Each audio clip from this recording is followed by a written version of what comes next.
Mesdames, Messieurs, bonsoir. Vous êtes sur la télévision Labari, c'est l'heure de la grande édition. Les titres. Le parti moderne FA Lumana débute son congrès demain, un congrès sous fond de crise.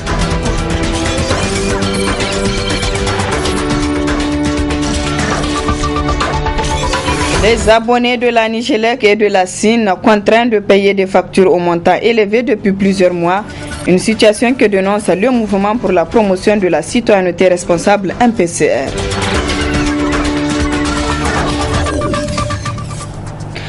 Mesdames, Messieurs, bienvenue à ce journal. La Société nigérienne d'électricité et la Société d'exploitation des eaux du Niger, dans le collimateur du mouvement pour la promotion de la citoyenneté responsable. Le MPCR de Nouarzika interpelle la Nigélec et la SIN afin qu'elles cessent des facturations fictives qui frappent les abonnés. Reportage Asmana China. Le mouvement pour la promotion de la citoyenneté responsable MPCR se mobilise contre les facturations hasardeuses et ruineuses de la Nigélec et de la SIN dont sont victimes les consommateurs. Le MPCR a fait part des plaintes des consommateurs aux deux sociétés à travers des lettres. Aujourd'hui, pratiquement au niveau et de la Nigélec et de la SIN, les gens ne font pas des relevés normaux. Les agents releveurs ne visitent pratiquement pas les domiciles des clients. Ils se livrent à pratiquement des relevés fictifs ou pas du tout.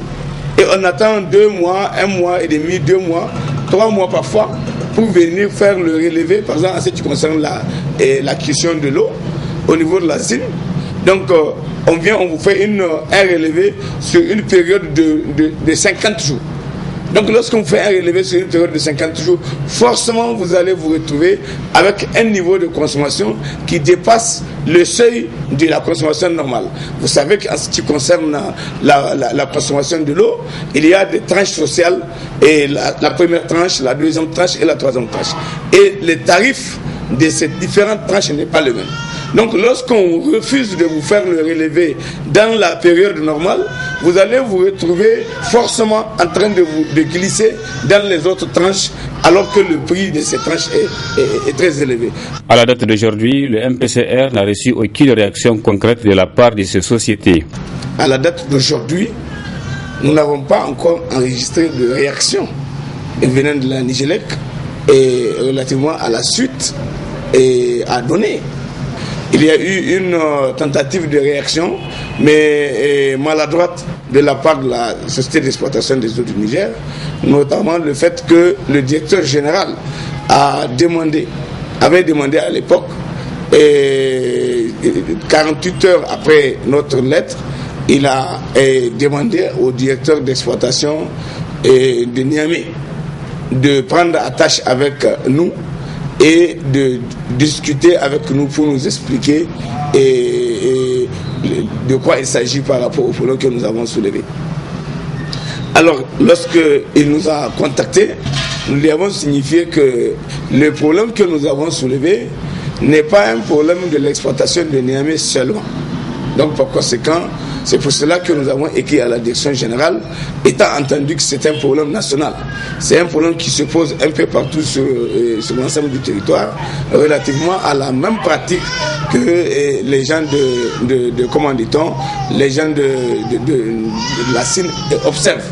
Donc voilà pourquoi est-ce que nous avons donc décliné cette démarche qu'ils ont faite et leur suggéré de considérer que la question doit être traitée au niveau de la direction générale et que c'est au niveau de la direction générale qu'on doit nous donner une réponse. En réalité, il ne s'agit pas de nous expliquer. Le problème que nous avons soulevé est un problème très clair.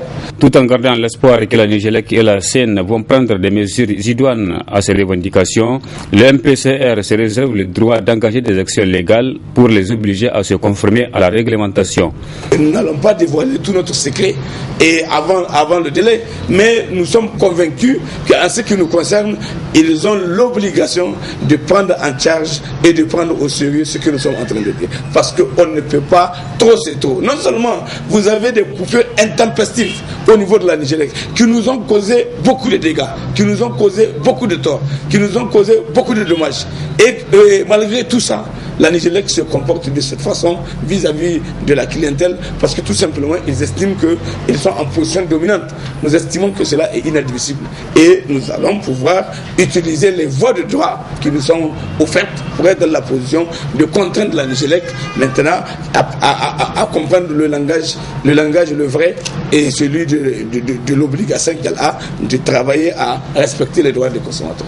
La balle est donc désormais dans les camps de la Nigélec et de la Seine qui doivent œuvrer pour retrouver leur crédibilité vis-à-vis des consommateurs, victimes à tort ou à raison de certaines insuffisances de la Nigélec et de la Seine.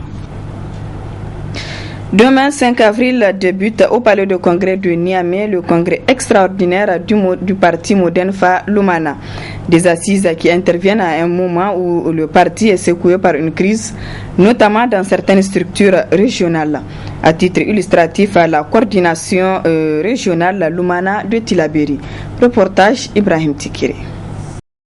Après l'invalidation par la justice de Tillabéri de la conférence régionale de la coordination Lumana de Tillabéri, qui devait se tenir le jeudi 3 mars à Hamdalaï, c'est donc parti pour un feuilleton judiciaire entre les partisans de l'actuel coordonnateur Lumana Tillabéri, à savoir Ladan Tchana, et des frondeurs. Ces derniers ont été désavoués dans la dernière décision de justice. Pendant que toutes les délégations qui étaient conviées à la réunion étaient à Hamdalaï hier, nous avons appris dans les coups de midi 13h que la réunion est illégale et irrégulièrement convoquée. Du coup, par respect aux décisions de justice, nous avons donné des consignes que là, on ne va pas délibérer. Mais puisque les délégations étaient sur place, tout le monde était sur place, nous avons quand même tenu par courtoisie à l'égard et respect à l'égard de nos militants qui se sont mobilisés et des populations de Hamdallah qui nous ont accueillis à bras ouverts avec une grande hospitalité. Nous avons tenu à être présents pour témoigner qu'en termes de légitimité, de popularité et même de quotas, nous l'avons effectivement sur le terrain. C'est pour cela que nous avons été et nous avons démontré qu'en termes de quotas sur le fait, nous avons effectivement le quota.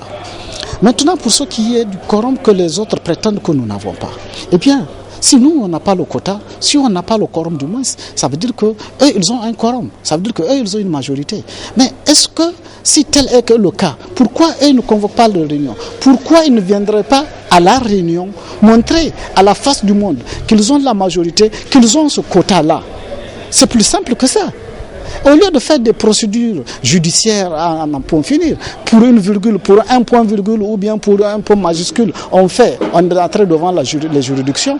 Est-ce que les juridictions sont là pour trancher des querelles politiques? Je ne pense pas que ce soit le cas. Je demande à ceux qui sont en train de faire ça de se raviser que la légitimité s'acquiert sur le terrain, au niveau de l'électorat, et ne s'octroie pas par décision de justice. Pour les pro-Ladan, la justice n'a dit que le droit.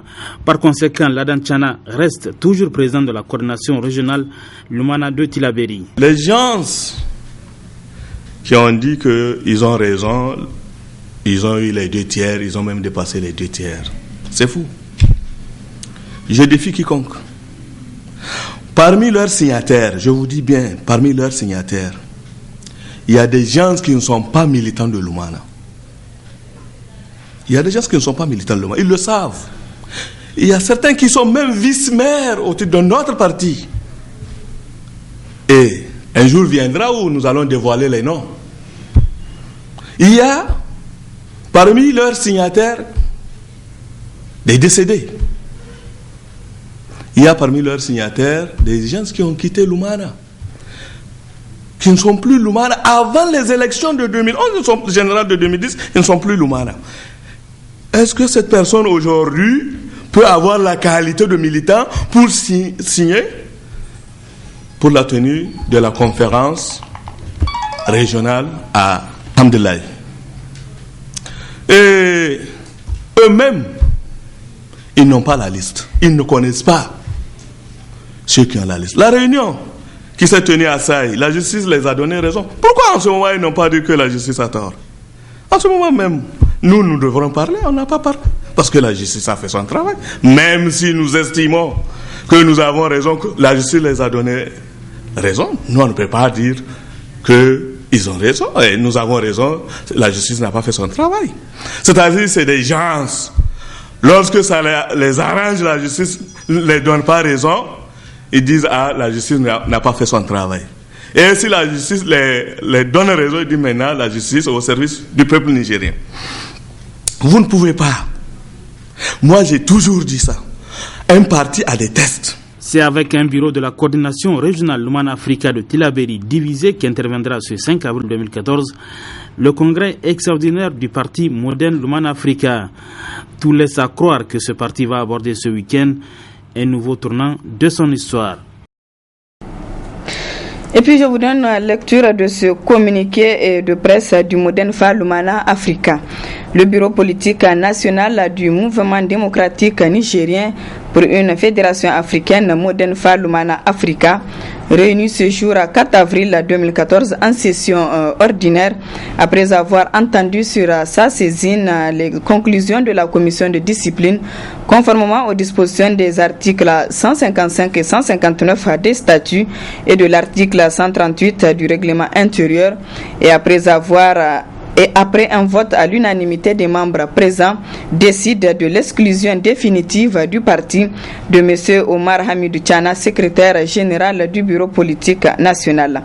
Cette décision prend immédiatement effet à compter de ce jour, 4 avril 2014. Ce fait divers, encore l'imprudence au volant. Deux jeunes hommes en état d'ivresse ont commis un accident au quartier de Casamance, non loin de l'ONG Karkara. 6 personnes sont grièvement blessées. Les faits avec Youssouf Omar. Le véhicule 4x4 vacillait dans tous les sens avant de terminer sa course dans ses 2 boutiques et balayant une vendeuse de beignets avec ses enfants. L'auteur de cet acte, donc le chauffeur, était dans un état d'ivresse, selon les témoins. Consterné par les faits, il nous montre les bouteilles de boissons enivrantes consommées par les 2 personnes qui étaient dans la voiture.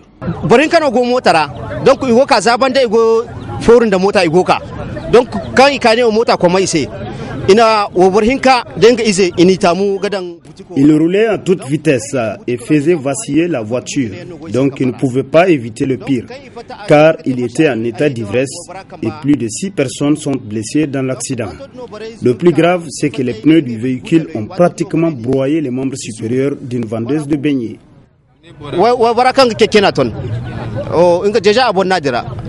Son petit fogono da barakambu da woborhinka da isofallon 6 personnes. Même jamais il va faire ça. Ils sont dit qu'il n'a même pas dit qu'il a quitté en prison civile. Hein? Donc vraiment, il faut que le gouvernement prenne une décision correcte. C'est toute la sécurité. Il y a un mort, il y a une femme qui est morte, il y a 6 personnes. Tout est blessé grave. Hein? Donc maintenant, avec alcool, hein, avec un petit bébé. Hein? Donc vraiment ça c'est un grand problème pour notre pays. La scène s'est produite non loin de l'ONG Karkara. Peu après l'acte, les policiers ont appréhendé les fautifs sous la colère des habitants du quartier qui voulaient à tout prix se faire justice eux-mêmes. 25 femmes du groupement féminin de Sansani Hausa dans la région de Tillabéri ont été formées en matière de technique d'embouche ovine et en oviculture. Une initiative de l'ONG Source de Vie qui vise à lutter contre la pauvreté dans le milieu rural. Le compte rendu de Adam Ousmane. Faire de l'embouche et l'aviculture un puissant levier de lutte contre la pauvreté en milieu rural par l'accroissement de revenus des ménages tout en diminuant la pression du cheptel sur les ressources naturelles, tels sont entre autres objectifs assignés à cette rencontre d'échange. Une formation destinée à ces femmes au nombre de 25 en vue de les initier aux notions élémentaires ou techniques. L'ONG Source de Vie, dont je suis le président, remercie la FAPCA, qui grâce à elle nous a permis de suivre cette formation. Je remercie aussi les femmes qui grâce à elles aussi cette formation a pu se dérouler dans de bonnes conditions. Cette formation s'est beaucoup apaisantie sur l'embauche ovine et l'agriculture. Parce qu'au niveau des communes rurales, c'est les seules activités, donc les agents, les activités génératives de revenus qui peuvent permettre à ces femmes-là de subvenir à leurs besoins.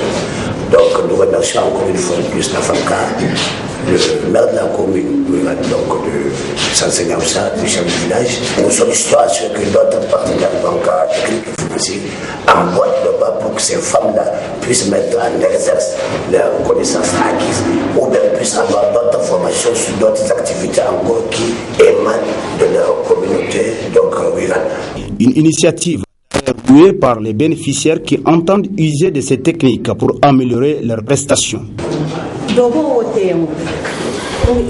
iner dondangan dinda irwana bora kul kango ne wo ikuno wan matkida ikul fahammo matkin gateda da alman biri mai matkan bor ga tekin almano biri matkan ga tekane aya kunno iner dondangan dinda irmeto so de viwo kan ikanda irgo gi fondo way daga kasane woni wo kan ikande irsi walla irga ba emiye ido kan se kwani ay kul kan ima irgo ne wo ibore la im kan de irsi formation kan te irsi walla irma kani zaminin no kan bu boy ni dananandi alma makir te alma na biri kudu ina fa irma akani irga sapi se daga sina ki kan de irsi inir bo ngai peri da kan bu boy da alman biri ma kure albarkai inni bai inni wayando inni bai irgir koy sabu irgoga hamo ga sinai im kandir se hamo irga sabu. En agissant ainsi dans le monde rural, l'ONG Source de Vie apporte certes sa modeste contribution à l'épanouissement de ces laborieuses populations. Un geste qui doit faire école à grande échelle, d'où la nécessité d'un appui plus consistant de la part des différents partenaires. Au service de la majorité, c'est l'intitulé d'un rapport publié ce vendredi par l'ONG Oxfam.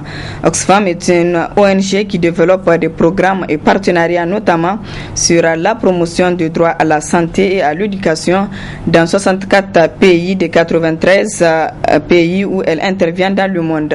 Le résumé avec Hassan Saleh Mustafa. Dans un nouveau rapport publié ce vendredi, Oxfam affirme que les États peuvent dès à présent réduire les inégalités en injectant un stimulus économique directement dans les poches de celles et de ceux qui en ont le plus besoin. Pour cela, ils doivent investir davantage dans les services publics tels que la santé et l'éducation, deux secteurs qui occupent une place centrale dans la lutte contre les inégalités. Ces services bénéficient à tous les membres de la société, surtout aux plus démunis. Oxfam rappelle que pour les ménages les plus pauvres, la valeur de l'ensemble des services publics dont ils bénéficient équivaut en moyenne à 76% de leurs revenus après impôts. Dans les pays pauvres comme dans les pays riches, les budgets consacrés à ces services peuvent contribuer à faire reculer les inégalités de 10 à 20%. C'est pourquoi les coupes opérées dans ces services à travers le monde sont si catastrophiques. L'ONG affirme que les services publics peuvent freiner l'actuel accroissement des inégalités, alors que les politiques de paiement par les usagers et d'austérité au nord comme au sud ont l'effet inverse. Chaque année, le paiement direct par les usagers des services de santé ruine 150 millions de personnes à travers le monde. Malgré tout, entre 2008 et 2012, plus de la moitié des pays en développement ont réduit leurs dépenses d'éducation et les 2/3 ont également réduit leurs dépenses de santé. Ces réductions sont particulièrement douloureuses pour les plus vulnérables, déplore une responsable d'Oxfam. Les États doivent mesurer tout l'intérêt de la gratuité des services publics et renoncer aux coupes budgétaires, au paiement par les usagers et à la privatisation, trois mesures dont pâtissent particulièrement les plus démunis, alors même que les inégalités jouent déjà contre eux, poursuit-elle. Chaque jour, 800 femmes meurent en couche, dont 795 dans les pays en développement. Chaque année, 57 millions d'enfants sont privés d'école et la recherche montre que les enfants ont 2 fois moins de chances de bénéfice de 4 années de scolarisation s'ils sont nés dans une famille pauvre. Au Niger, selon les statistiques nationales, près de 44% d'enfants abandonnent l'école au niveau primaire, alors qu'une étude révèle des interactions fortes entre la pauvreté et l'éducation. En effet, le niveau de la pauvreté décroît avec le niveau d'instruction du chef de ménage. Le Niger pourrait également améliorer l'espérance de vie à la naissance de ses citoyens, actuellement de 59 ans, s'il arrivait à faire face à son fort taux de mortalité infanto-juvénile qui s'élève à 127 pour 1000. Un mot de culture dans ce journal. Le groupe Mamar Kassé de Yacouba Moumouni dit Danke Danke s'apprête à sortir son 4e album. Le vernissage de cet album de 10 titres se fera en 3 jours, à savoir aujourd'hui à 21h au Palais de Congrès, demain samedi au CCOG et le dimanche 6 avril au CCFN. En prélude à cet événement, une conférence de presse a été organisée hier après-midi à la maison des jeunes Djad Sekou. Le compte rendu de Michel Déchi.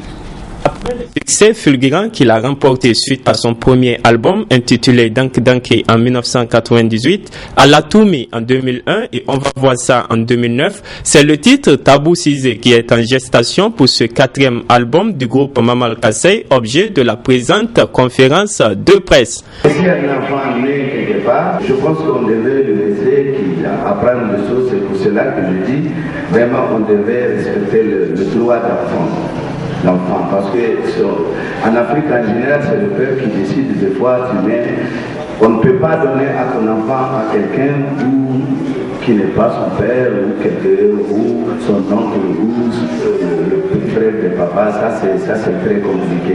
C'est ça qui fait que les autres enfants fuient, ils vont partir, des fois ils vont partir être bandits, mourir ou quelque chose comme ça, d'éviter ça. Voilà la raison que je chantais Tabou Cisé. Yacouba y était l'autre jour à Yaoundé. Il faut absolument que les Africains apprennent à travailler ensemble pour que la musique africaine circule sur le même territoire que cet immense continent aussi génial qu'il est.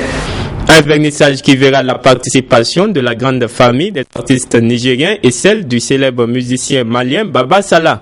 Il y a 8 musiciens, il y a 2 jeunes filles qui vont montrer des pas de danse du Mali et j'ai pas voulu faire la chose à moitié. Visiblement, le vernissage de ce nouvel album de Mamar Kassé s'annonce sous de bons auspices avec plein de surprises réservées aux mélomanes de la ville de Niamey. Un rendez-vous donc à ne pas rater le vendredi 4 avril au Palais des Congrès pour les VIP, le lendemain au CCOG et l'ultime soirée splendide de l'événement est prévue pour le dimanche 6 avril prochain au CCFN Jean Rouch de Niamey. بناتنا أبو جاكن والو زلمي لبو جلبا بورو ما باي أنا ما يقولوا سرقلي زفلهم. Voilà, mesdames, messieurs, ici s'achève ce journal. Merci à vous de l'avoir suivi.